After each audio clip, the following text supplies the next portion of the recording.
Thank you very much. It's been an interesting career. I retired 2 years ago this coming July, and Carol Monson came up to me and says, "Well, since you retired, how about giving a lecture on anesthesia on a geriatric patient?" I said, "Yeah, that sounds like fun." I hadn't given a talk since probably my second year out of residency, and back then I was using slides, so this PowerPoint stuff is all new to me. So that's part of the handicap here this afternoon. Some of the objectives are to evaluate potential risks, factors for frailty of the geriatric patient prior to surgical intervention. We want to evaluate pulmonary and cardiovascular risks in the pre-surgical patient. We want to evaluate the musculoskeletal system and its relationship to the pre-surgical patient. And we'll get an idea of how we use the American Society of Anesthesiologists risk status as a predictor of surgical outcome.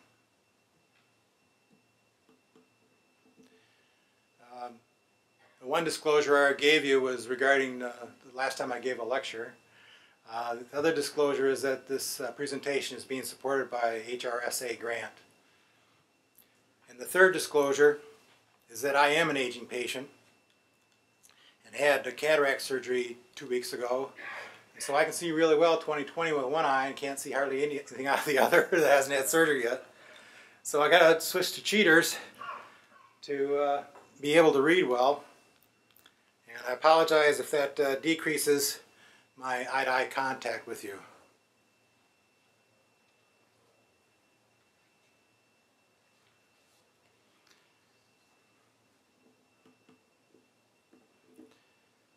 So when I first started my anesthesia residency many years ago, some of the pre-op clearance notes that I read basically came down to avoid hypoxia and hypotension. Really? I mean, that was helpful. But what we really wanted to know was, what are the patient's diseases? Are they stable? And can their health be further optimized?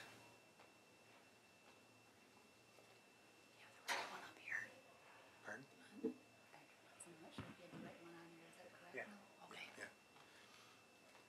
As my career progressed and the patients became older and sicker, other concerns and thoughts have come to mind. It used to be that we would not even consider performing open heart surgery on anyone over 80 years of age. Well, that's definitely no longer the case. But I ask you to think about this as you're evaluating your patient for surgery. Will he or she survive the recovery? Will they be able to go home or have to go to a nursing home for a while? Will their spouse be able to care for them? Will the spouse be okay at home while they're in the nursing home recovering? What can we do to prepare our patient physically, nutritionally, and mentally for this event? As we know, it doesn't take long for muscles to atrophy, and any loss of strength is going to be almost impossible to get back in their advanced age. I urge you to keep these thoughts in mind during my lecture, and more importantly in your practice.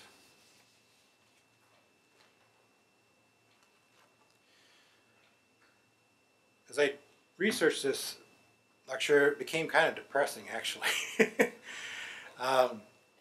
You've been requested to evaluate one of your aging patients for their risks and their preparedness to undergo surgery and anesthesia. Where do you start? What do you need to think about in regards to their normal state and what kind of stress they'll be able to tolerate? The appearance of the patient as they sit in front of you gives you clues to their frailty. You observe their gait.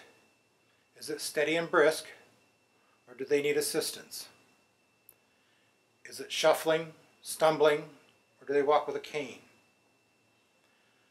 Are they hobbling in pain from degenerative joint disease? The speed of one's gait is an indication of muscle strength, balance, and vigor. Can they climb a flight of stairs? If not, is it because of their heart, their COPD, or their musculoskeletal system? Do they use a walker? So as I mentioned, the speed of one's gait is an indication of muscle strength, balance, and vigor. Can they climb a flight of stairs? Is it because of their heart, their COPD, or musculoskeletal system? Do they use a walker?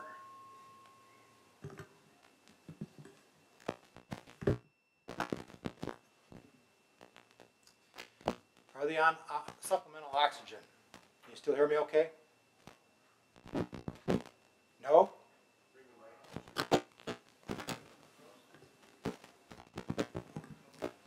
That's getting feedback.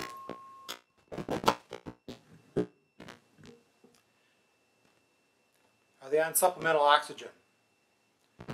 Is their head held high, or is their chin on their chest with their shoulders slumped? Do they have their own teeth? And that reminds me of shortly after my residency, I was talking to a patient, and I asked the gentleman, "Do you have your own teeth?" And he looked at me and he says, "Of course I do." And I looked at him, I said, "Boy, those look like dentures." He says, "Well, they are, but I bought and paid for them." So you gotta get the right questions. So if they don't have their own teeth, we got to think about their nutrition. Do they smoke? Do they drink alcohol excessively? And the comment's always been, well, what's excessive alcohol intake? Well, as if you drink more than I do, then it's excessive. This quick assessment will give you an estimate of their frailty. Frailty is a big factor. And how well a geriatric patient will do intra-op, but more importantly, how well they will do post-op. The object of a surgical procedure should be to improve the patient's life with the surgical intervention, not just to perform the procedure because we can technically.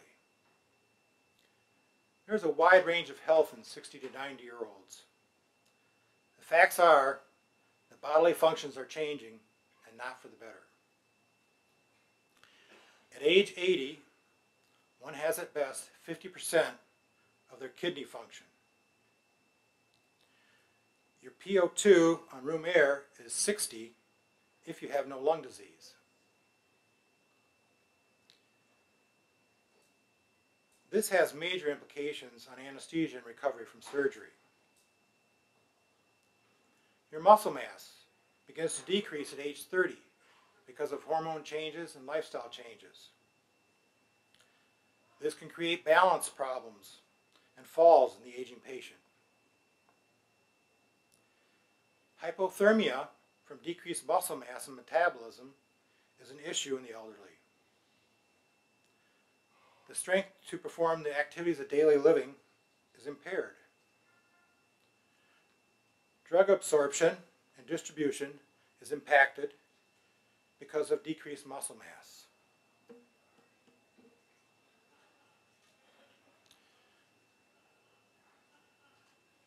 You want to assess your patient's mental status. Depression is very common among the aging, whether it's due to loss of a loved one, decreased neurotransmitters, or disease. Severe depression can lead to poor post-op outcomes. Dementia and confusion will often be worse after surgery and anesthesia. It's always a good thing to get a baseline as to how your patient is preoperatively so we can note whether there's a change in their mental status post-op. Patients who had a stroke in the past, or are hard of hearing, or have some element of dementia are at high risk for postoperative dysfunction, postoperative cognitive dysfunction, from general anesthesia and pain meds post-op.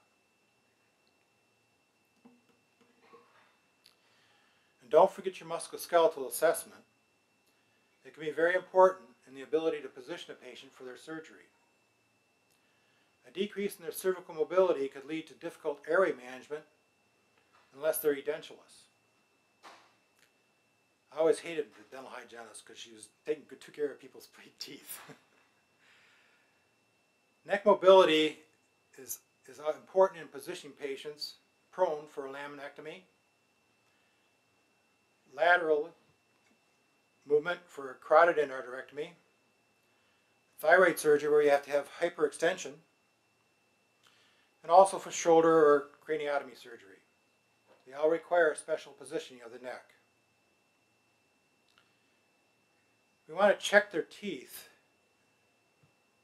for periodontal disease. Chronic inflammation should make you concerned about cardiovascular disease.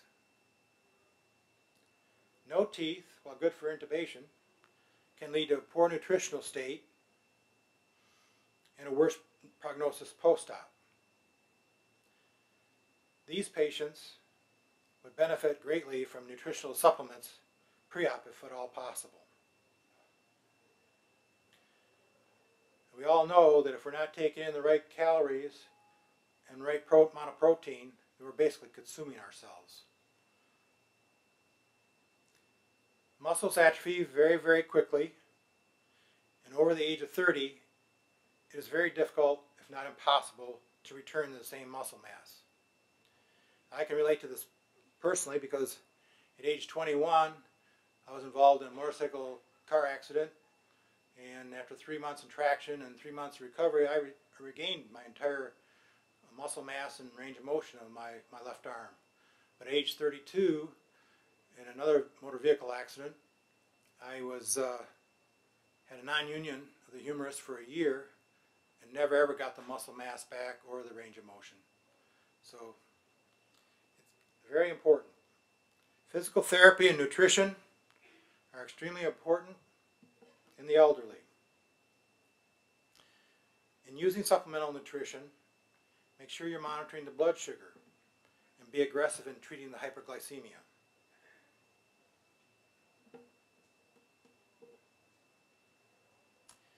Probably most of us, when we think about the respiratory system first, when we're thinking about anesthesia.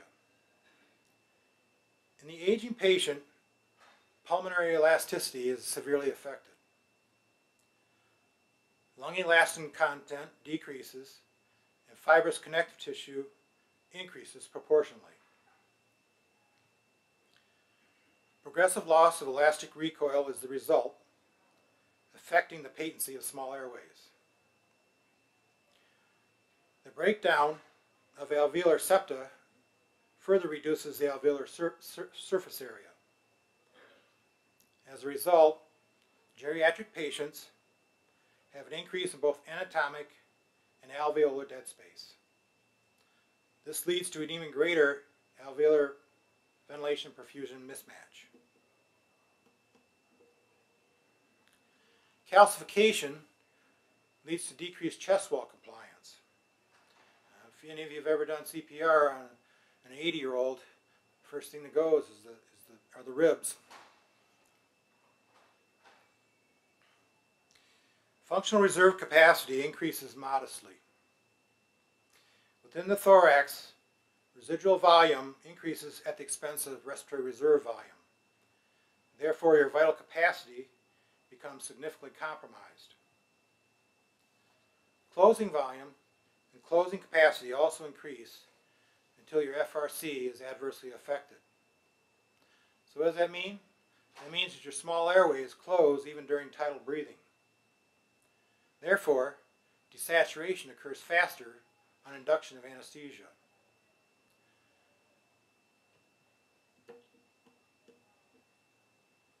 The normal pre-op PO2 on a 20-year-old is 95, whereas on an 80-year-old it's 60.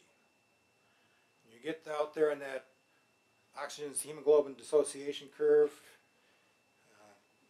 you're at the edge of the shoulder. Aging patient also has a decreased reduction in ventilatory response to hypoxia and hypercapnia. They have increased periodic breathing, apnea, during sleep, which makes them more likely to have apnea and obstruction of the airway in the PACU post-op.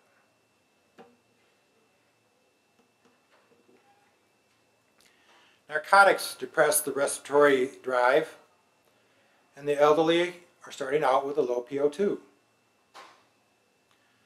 100% oxygen is not good for us either.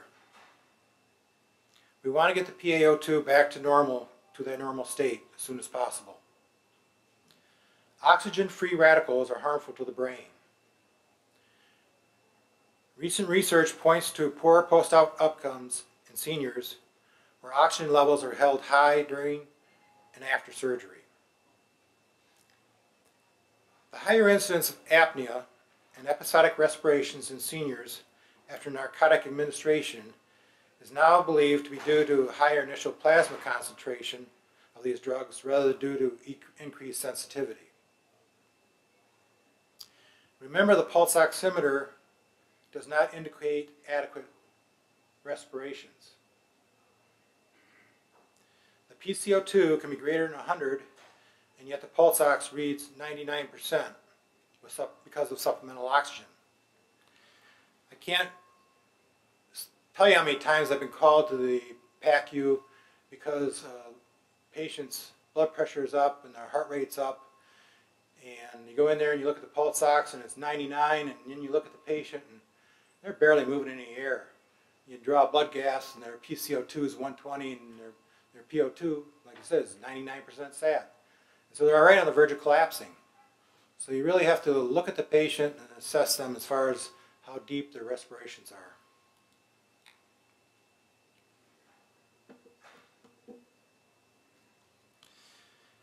A senior's cardiovascular system is often compromised in many different ways. They have a decreased volume and are often anemic. They do not tolerate large fluid shifts well, resulting in congestive heart failure or atrial fibrillation if the right atrium is overloaded. The left ventricle is not compliant, nor is the vasculature. Major anatomic changes are an increase in heart wall thickness, myocardial fibrosis, and valvular fibrocalcification.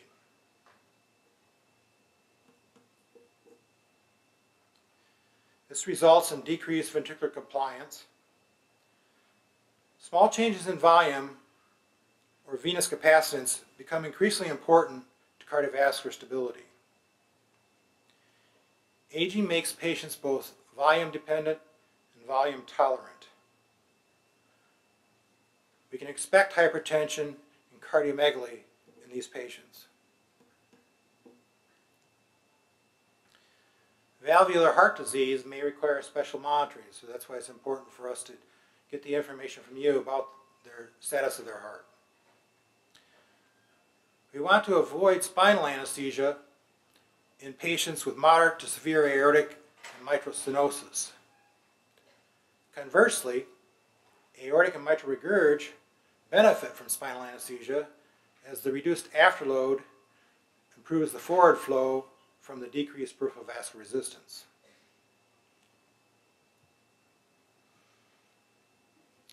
Anesthetics depress heart function. Circulation time is slower, so you need to titrate the medications slowly and start with lower dosing. Many patients are on blood thinners, beta blockers, calcium channel blockers, antiarrhythmics, statins, and aspirin. Depending on the type of surgery, blood thinners may need to be continued, and we may need to use bridge therapy with other anticoagulants. We want to continue beta blockers if they're on them, but please don't start them acutely before surgery, except in very specific instances. The combination of new beta blockers and anesthesia is often disastrous. It used to be even more so when we used halothane. That was the reason, halothane was the reason why we used to stop beta blockers before surgery, because halothane was so depressant on the heart. And then you added a beta blocker, they just crashed on induction. I experienced that recently in Malawi when I was there. That's all they had was halothane, and we had an elderly gentleman on beta blocker, and I warned the crew, get the epinephrine ready, get the atropine ready, and sure enough, we got him back.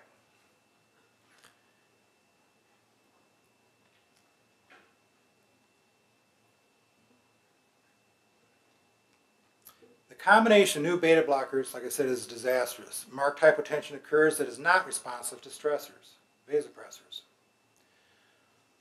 Old hearts, in my view, are similar to baby hearts without the clean coronaries. They respond to the need for increased cardiac output by primarily increasing heart rate more than stroke volume. The vascular system is stiff with decreased volume, so it is not helpful in increasing your cardiac output.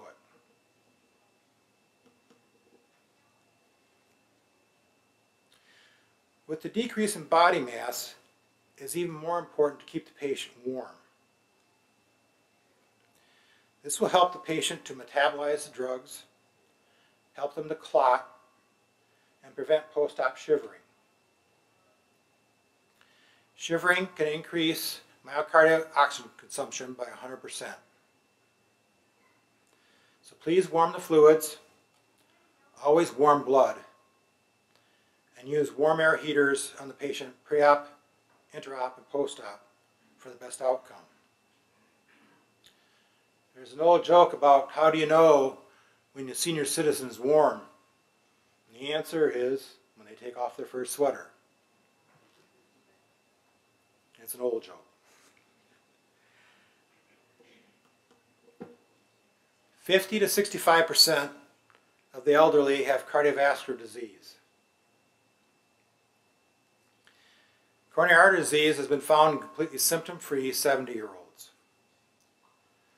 Pulmonary artery catheter analysis shows that fewer than 15% of elderly patients are physiologically normal in respect to hemodynamic and respiratory function. Almost 25% had severe and intractable functional abnormalities that led to post-op death.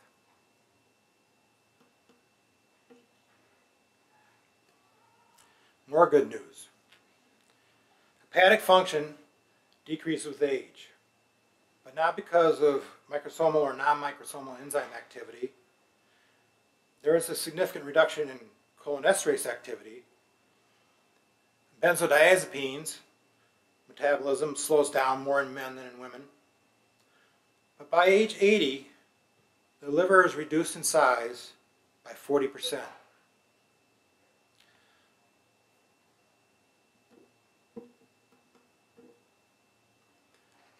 Splanchnic blood flow decreases in proportion.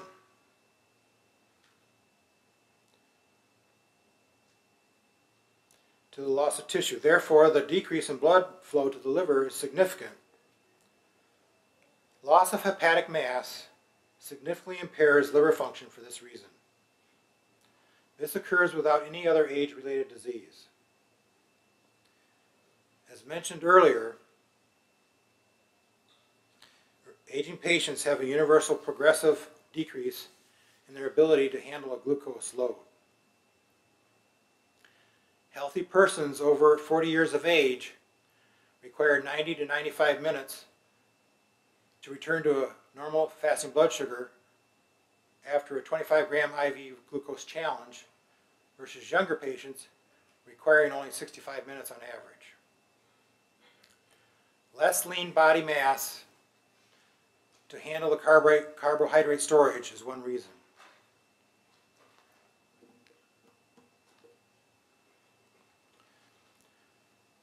Older patients experience insulin antagonism versus impairment of insulin function. There is no evidence of decreased rate of insulin secretion or timing of release in response to a glucose challenge. The point being is that we need to monitor glucose more carefully in the elderly and avoid huge carbohydrate loads. I remember early in my residency, everybody got D5LR, D5LR, D5LR, and we couldn't understand why the glucose was so high in the elderly patients. And finally, boom, the research showed what we needed to do, and we stopped giving people D5-LR. We want to keep the blood sugar under 200. If the pre-op blood sugar, fasting blood sugar, is greater than 300, cancel the surgery if at all possible, and get the glucose, the blood sugar, under better control. White blood cells do not work well in a high glucose environment. Therefore, you end up with a high risk of post-op infection. We want to be, if the surgery must proceed, we want to be aggressive and treat these patients with IV insulin and consider a continuous IV insulin infusion. Again, we want to be aggressive because post-op infections have a high morbidity mortality.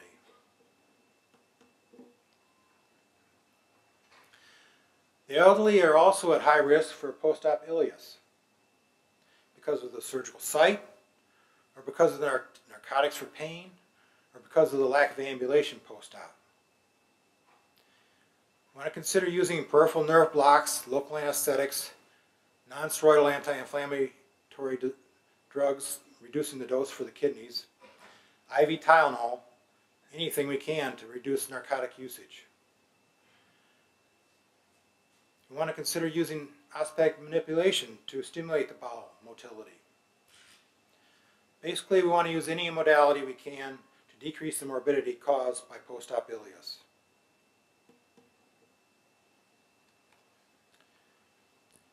As in virtually all major organs, most of the effects of aging in the kidneys is caused by tissue atrophy. 30% of the renal mass is lost by age 80. This loss of mass would be even greater if parenchymal cortical atrophy were not offset to some degree by an increase in fat and diffuse interstitial fibrosis. The healthy 80-year-old has a 50% reduction in glomeruli. Glomerular sclerosis further impairs the efficiency of the renal filtration.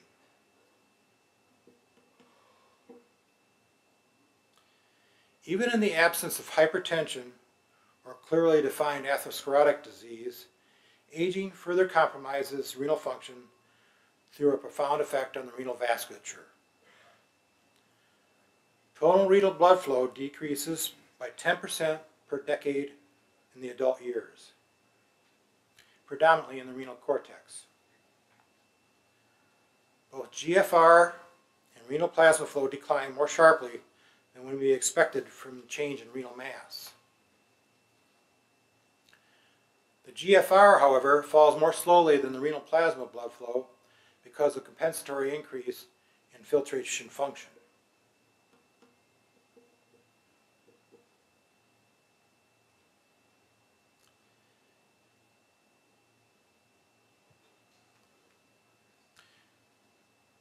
Measuring the kidneys have a decreased responsiveness to antidiuretic hormone, and they also have a decreased maximum absorption rate for glucose.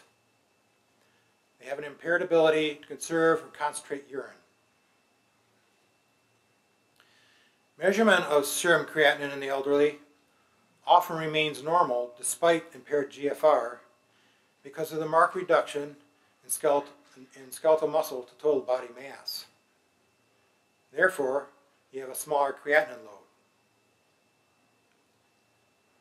So the aging patient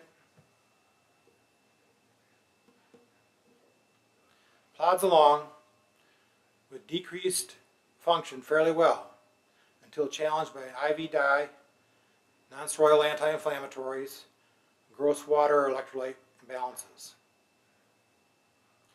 We need to try to prevent the insults whenever possible. The elderly surgical patient does not need a special fluid. They just need meticulous management of their fluids and electrolytes.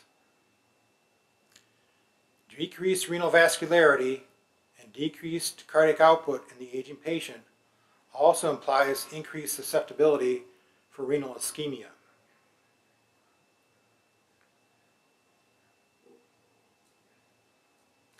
Acute renal failure is responsible for 20% of perioperative deaths among the older surgical patients.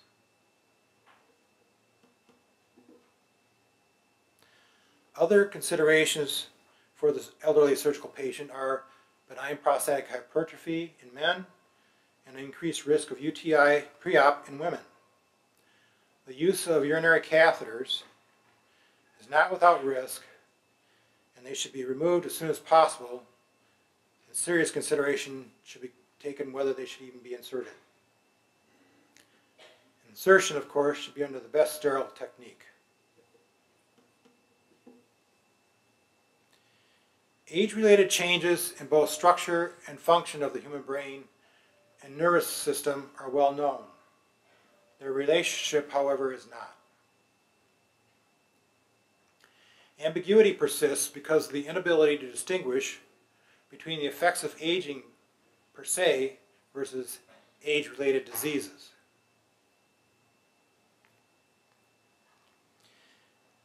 Aging does decrease brain size. The average weight of an 80-year-old brain is 18% less than a 30-year-old brain.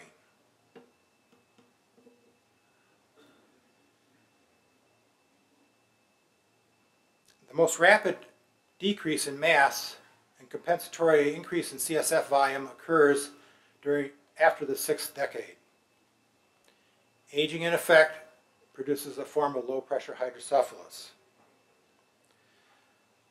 Most of the shrinkage reflects the loss of neurons and not atrophy of the supportive glial cells, which constitute half your brain mass.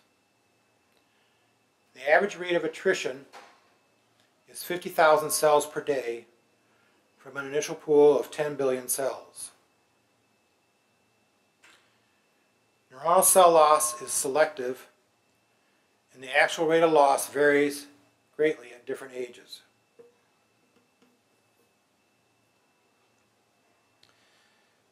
The most specialized neuronal subpopulations, particularly those involved in synthesis of neurotransmitters, undergo the greatest attrition.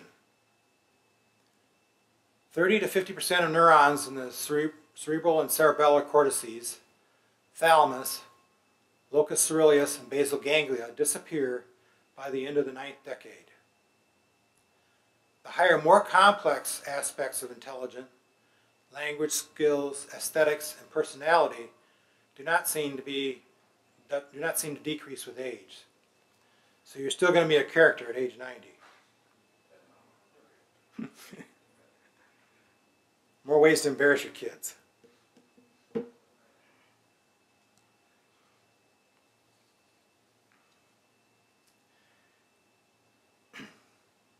Despite a long-established bias that aging is associated with senile deterioration of mental function, most recent studies show that storage of information, comprehension, and long-term memory are well maintained in healthy persons through the 8th decade. So as I say to my friends and colleagues, as I can't think of something right off the top of my head, I say, well, my hard drive's full, I just don't have enough random access memory. There is some decrease in short-term memory, visual and auditory reaction time that probably occurs.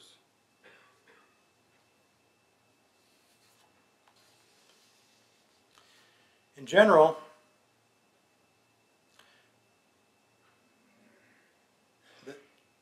the autoregulation of cerebral and vascular resistance and the response to change in blood pressure is also well maintained.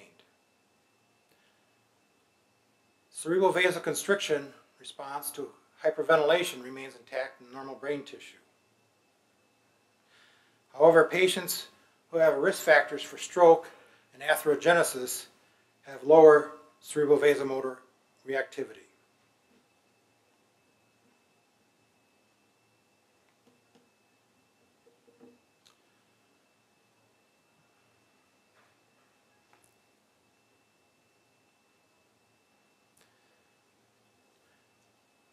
Coinciding with neuronal loss in specialized areas are depletions of dopamine, norepinephrine, tyrosine, serotonin, and perhaps other neurotransmitters.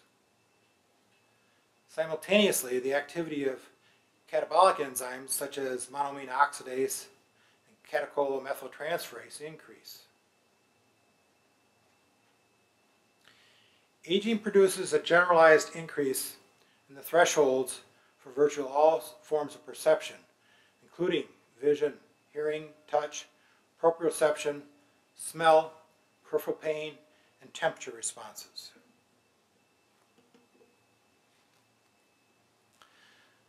This deafferentation may be accelerated in changes at specialized sense organs. However, anatomic changes at more central sites are also responsible.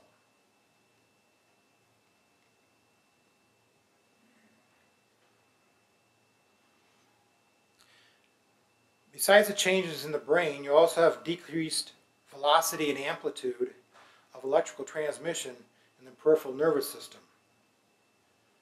Dynamic muscle strength, control, and ability to monitor steadiness is 20 to 50% lower by 80 years of age. Despite attrition and fibrosis in the sympathoadrenal pathways, plasma levels of epinephrine and norepinephrine are 2 to 4 times higher, both at rest and to exercise-induced stress. These levels are not apparent, however, because of marked reduction in the autonomic end organ responsiveness associated with aging. So beta agonists have a significantly decreased ability to enhance the velocity and force of cardiac contractility. Autonomic reflex responses that maintain cardiovascular homeostasis in young adults progressively and universally decrease in the elderly.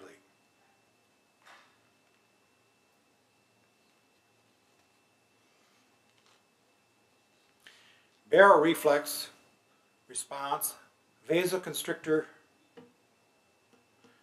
response to cold, beat-to-beat heart rate, response to changes in position are all less rapid in onset, smaller in magnitude, and less effective in stabilizing the blood pressure in the aging patient. The autonomic nervous system is underdamped and less tightly regulated. Therefore, anesthetic agents have a greater effect on our aging patient.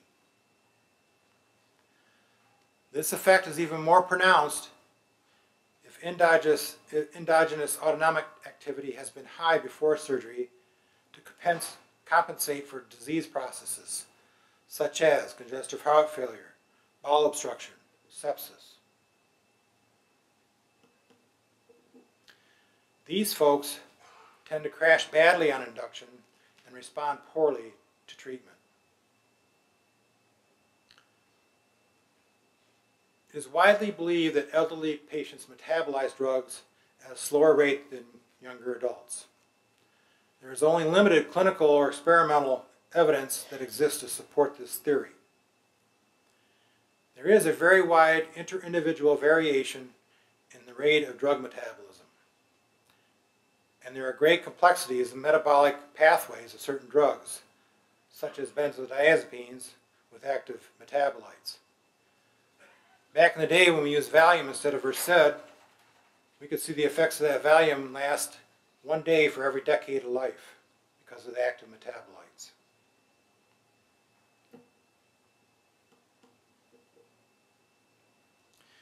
The rate of redistribution of the drug may be more important than the rate of metabolism.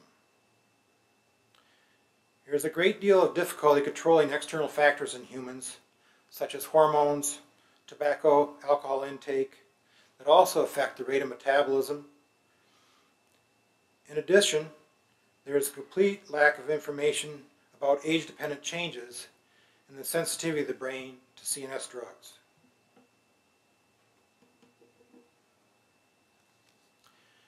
Anesthetic requirement is quantified by minimal alveolar concentration of an inhaled agent or the median effective dose of an IV anesthetic drug required to abolish a response in 50% of the patients.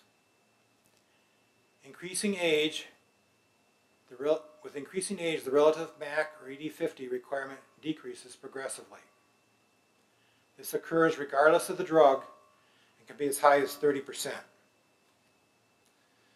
And although the mechanism for the increased sensitivity is not known, the consistency across a diverse group of molecules suggests that physiology and not pharmacology is more involved.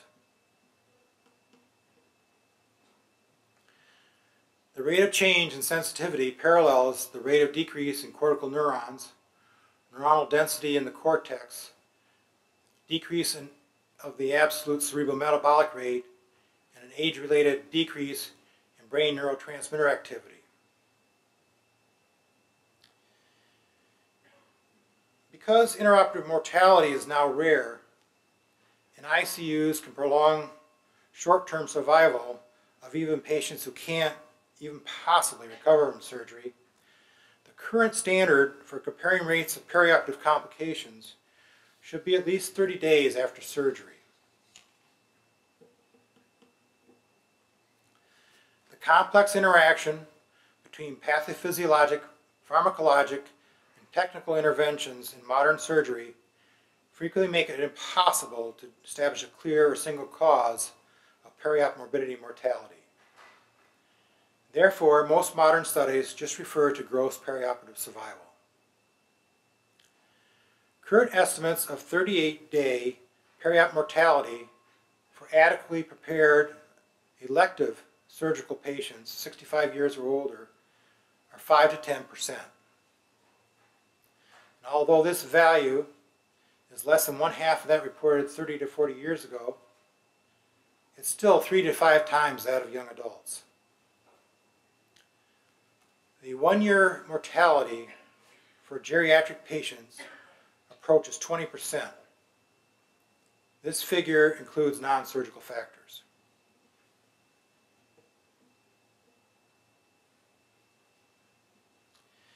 There are 3 major risk factors that affect outcome: the need to perform emergency surgery, the operative site, and the physical status of the patient at the time of surgery, as rated by the American Society of Anesthesiologists, risk status 1 through 5. Emergency surgery increases the risk 3 to 10-fold by numerous factors.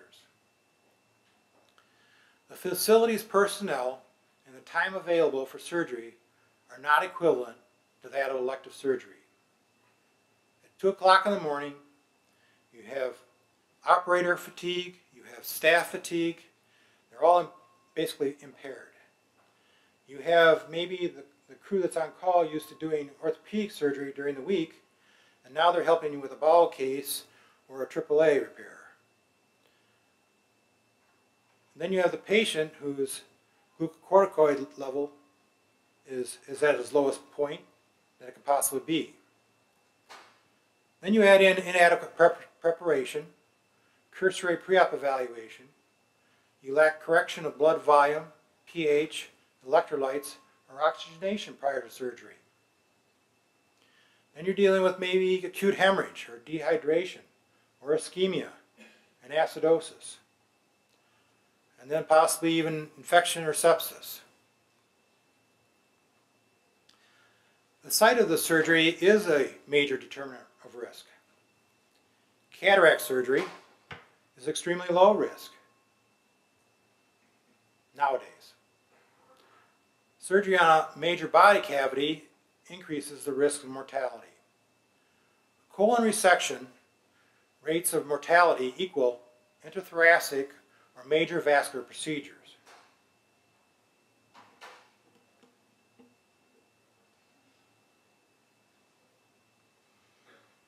The risk of death is 10 to 20 times greater with a colon resection than that of a hernia repair or a TURP. The ASA risk status. Number 1 is a totally healthy patient. I love them. Number 2 is mild to moderate disease that is well controlled. Number 3 is moderately disease, poorly controlled, or multi-organ disease, such as diabetes. Number 4 is life-threatening disease. Number 5, they're not expected to survive. E, of course, is for emergent surgery and anesthesia.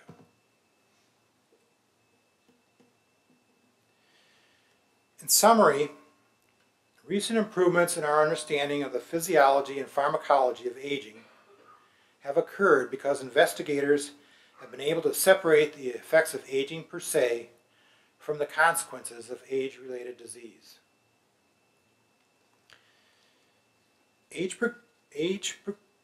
Aging produces progressive atrophy, fibrosis, and loss of elasticity in virtually all tissues and organs. The consequences of these changes are measurable from the peak of somatic maturity in the 3rd decade of life through the middle adult years, and then into the period of accelerated senescence during the 8th decade. We do well to maintain basal requirements and even moderate demands, but the functional reserve and maximal capacity of all organ systems are significantly reduced. A higher incidence of coexisting disease puts seniors at even greater risk of peri-op morbidity and mortality. Optimal anesthetic management of aging patient requires adequate diagnosis and treatment of concurrent diseases. That's where you're so important in optimizing your patient pre-op. It requires meticulous attention to the details of preparation, positioning of the patient, and use of monitoring techniques that optimize care. Although increased age, greater than 65, is a risk factor, advanced age by itself can no longer be considered a contraindication to well-managed anesthesia and surgery. There's a great website that Frank Kamara indicated to me yesterday, the American Geriatric Society Guidelines and Recommendations, and on that there's a category, the American College of Surgeons Best Practice Guidelines, and it goes into further depth from what I've talked to you about and how you can evaluate your patient, especially the CNS testing. So I hope this presentation has provided you with an insight into the importance of evaluating each patient prior to surgery, how you can assist in their pre-op care, and prepare for their post-op management. Thank you.